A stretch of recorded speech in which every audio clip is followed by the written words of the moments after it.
I thought when I made this deal that it would be simple. A contract. Two people. A clear objective. Get what you need. Walk away. Live your life. I had no idea that the simplest deals are always the most dangerous, because there's a moment when you realize you're not just playing a game anymore, when the pretend becomes real, and the real becomes deadly. I thought fake dating him would solve all my problems, until the day my heart started hurting every single time I looked at him. And then I understood something terrible. This wasn't love. This was a death sentence. At a no high, status is everything. Not in the way you're thinking. Not like who's popular, who's dating who. That's superficial garbage. I'm talking about real status. Your family name, your bank account, your connections. In this school, those three things decide your entire existence. They decide who looks at you, who talks to you, who even acknowledges that you exist. And at the very top of that pyramid was me, Kong Jaiwan, top 1% academically, perfect grades across every subject, perfect attendance, perfect image, the ideal student, the ideal daughter, the ideal prisoner, because that's what I was. And I think, looking back, I always knew it. My parents had my entire life planned before I was even born. Grades? They decided what I'd study. Friends? They decided who I could associate with. Future? Already decided. Career? Already decided. Marriage? You guessed it. Already decided. And the worst part? I was good at it. Being trapped, I never complained, never questioned, never showed weakness. Because showing weakness meant losing control. And control was the only thing I had left. So I perfected it. The smile, the posture, the words, the image, everything calculated, everything measured, everything false. And I was dying inside, not dramatically, not suddenly, just slowly, quietly, in a way no one could see. Then came the announcement, the thing I'd been dreading since childhood, the arranged engagement, to some heir from another powerful family. Do you understand what that means? It doesn't mean a boyfriend. It doesn't mean a relationship. It means your life is no longer yours. Your choices are no longer yours. Your future is no longer yours. Everything gets transferred to someone else's hands. I remember the moment my father told me. We were in his office. Very formal. Very cold. He didn't ask how I felt. Didn't even look at me when he said it. Just delivered the information like it was a business transaction. Because to him, I was the asset, and he was selling me. For the first time in my life, I realized I had to do something. Something reckless. Something that would require help. And that's when I decided I needed a way out. Fast. I needed a boyfriend. A fake one. That's when he showed up. Not like a normal transfer student. Transfer students, they try to blend in. They're nervous. They carry themselves like they don't belong yet. Han Seojin, he walked into Hanul High like he owned it. Didn't smile. Didn't greet anyone. Didn't care. The rumors started immediately. Bad reputation at his previous school. Expelled for something. Nobody knew exactly what. The details were vague. Intentionally vague. He had that kind of presence. The kind that makes people whisper. The kind that makes teachers nervous. The kind that makes you wonder, what is he hiding? I didn't care about the rumors. Most things people say about each other are garbage anyway. But I noticed him. Not because he was handsome. Well, okay, he was, but that's not why I noticed. I noticed him because he was the only person in that entire school who looked like they didn't want to be there. Like he was above it all. Like he had a secret bigger than any of ours. and in a school full of people playing roles. That made him genuinely interesting.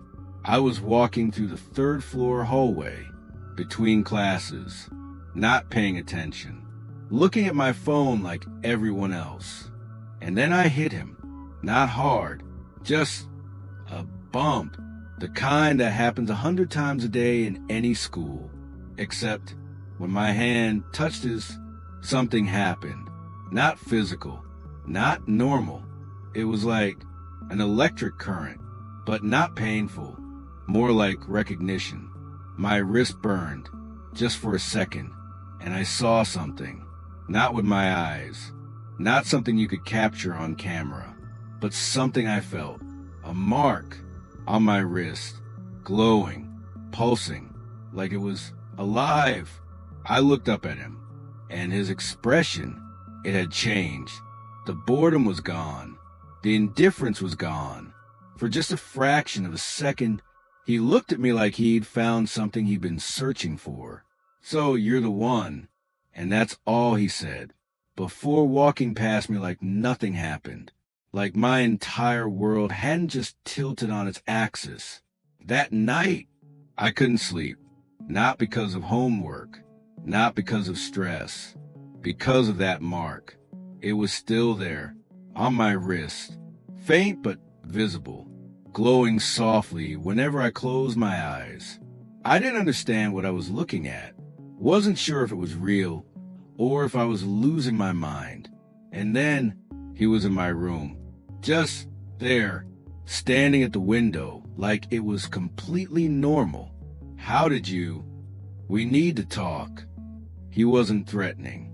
His tone wasn't aggressive, but there was something underneath those words, something ancient, something that had been waiting a long time to say them. "You have something that belongs to me." I wanted to be brave, to act like I wasn't terrified, but my voice came out smaller than I intended. "I don't even know who you are." And then he told me everything. Years ago, he made a contract, not with a person, with something else, something supernatural, something with power that humans weren't meant to touch. He was desperate, searching for something he'd lost. Someone, actually. The details didn't matter. What mattered was he signed away part of soul. Literally, the power was supposed to be contained, controlled, under his will. Except it wasn't. The power attached itself to him, but not properly. It was unstable, like a virus slowly replicating, growing, consuming. And if he didn't find a way to anchor it, to stabilize it, he would disappear. Not die, disappear, like he never existed. And according to him, the contract I saw, the mark on my wrist, meant I was the anchor, the one person connected to him through fate or chance or some cosmic accident. I should have been terrified. Maybe I was. It's hard to remember now, but what I remember clearly is realizing immediately what this meant. He needed me, and I needed him. Two problems that could solve each other. I was trapped by my family.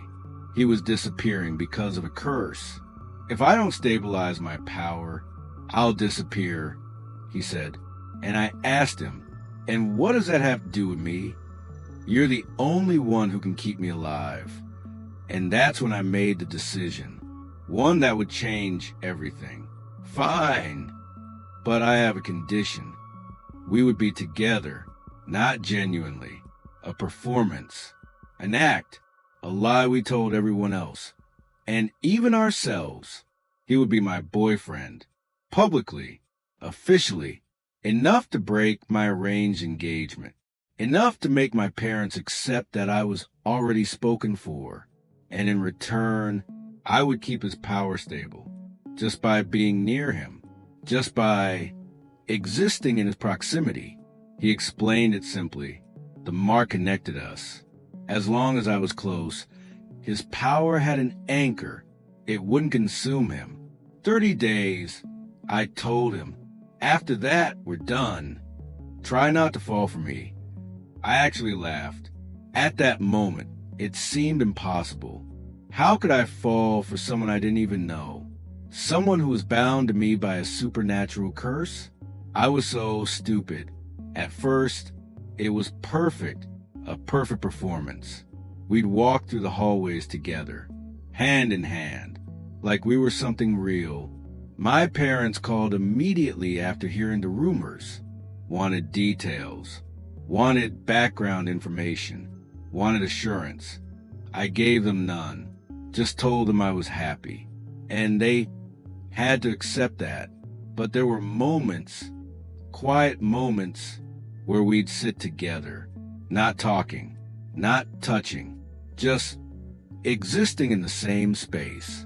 And in those moments, I started noticing things. How his voice sounded when he was being genuine, how rare that was, how much of his life was also a performance, not because of a contract, but because that's what his world demanded. We were the same, I realized. Two people trapped in different cages, playing roles we never chose. And slowly, without either of us realizing it, the performance started becoming real. The fake smiles became genuine. The fake hand-holding became something we actually wanted. The fake conversations became the only honest moments in my entire day. We were falling, not dramatically, not suddenly, but like gravity. Inevitable, unavoidable, a simple moment. We were sitting in the library, pretending to study, actually just being together.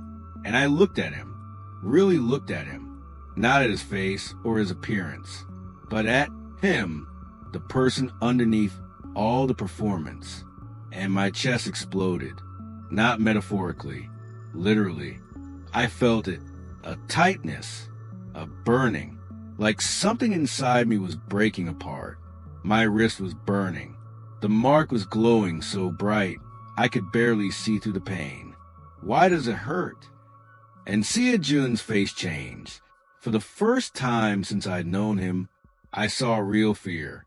He pulled me to an empty room and told me the truth, the whole truth, the part he hadn't mentioned before.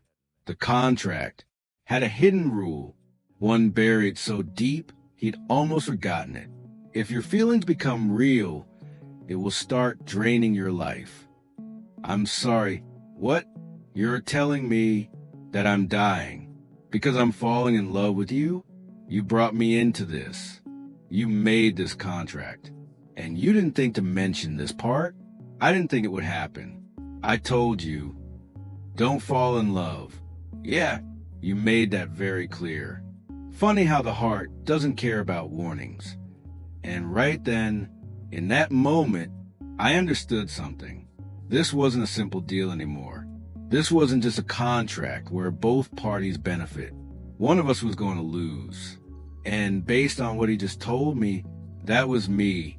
Later that night, I found myself on the rooftop, alone, in the rain, because sometimes you need to feel something real, even if it's just the cold, even if it's just the pain. I made a deal to protect my life, to escape my family, to have one choice that was actually mine. So why does being with him feel like the only time I'm actually living? How is that fair? How is it fair that the thing keeping me alive is also killing me? I'm dying because I love you. And I don't even care. That's how I know it's real. Because fake love is safe. Fake love doesn't threaten you. Fake love is easy to walk away from. But this is terrifying. This is consuming. This is the most real thing I've ever felt. And it's killing me. And I'd choose it again. 30 days. That's what I'd said. That's the contract. But now, every day feels like it's stealing something from me. Not just physically, but something essential. A piece of my soul. A part of who I am. And I'm choosing to let it happen. Because I have two options. Option 1, walk away. Stop feeling. Survive. live another 70 years as an empty shell, go through with my arranged marriage, never feel this alive again. Option 2, stay, love him, die, but at least I'll have lived, actually, truly lived. For maybe a few weeks or months, I'll have been free. And when I think about it like that, the choice becomes crystal clear. I choose death, as long as it's with him, because in the end, only one thing was certain. If I kept loving him, I wouldn't make it to day 30. The question is, would that even matter? Some contracts are meant to be broken, but this one might break us first.